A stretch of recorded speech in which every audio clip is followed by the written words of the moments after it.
Mr. Single, I want to understand that, there are some pockets where you've taken price hikes and there's some pockets where you've given rebates as well. So overall, by the end of FY25, how do you expect this to affect your top line? And what's the kind of guidance then, if it impacts your top line overall, what's the kind of guidance that you'll give for your overall top line as well as bottom line?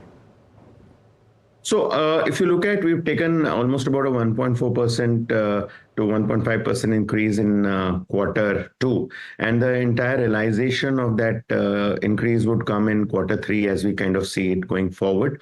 We've also looked at possibly, giving a higher rebating, discounting, and spending overall with respect to our marketing expenses in terms of going forward, which we think very strongly that we are looking at a push and a pull kind of combination in terms of balancing out the growth as we want to kind of go ahead.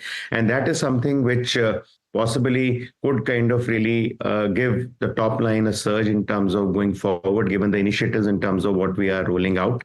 The overall area with respect to pricing, what we have to see is that we have to watch out for the volatility which is happening in the market very clearly, because the geopolitical situation is still not very good to that extent, and therefore any pricing changes would possibly depend in terms of the stability in terms of what we would see in terms of crude prices going ahead to that extent.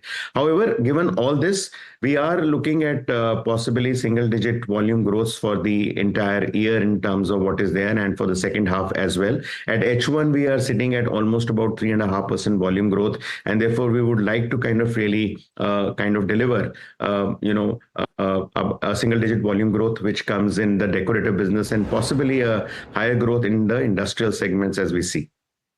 So, just a clarification: the single-digit would be higher than 5%, or is it difficult to call that right now? For the year? So it's difficult to say, because I think Q3 is still very, very challenging in terms of looking at it. So we would not like to qualify in terms of which side it is, but definitely single digit is something what we are looking at, given the fact that we are sitting at 3.5% in H1.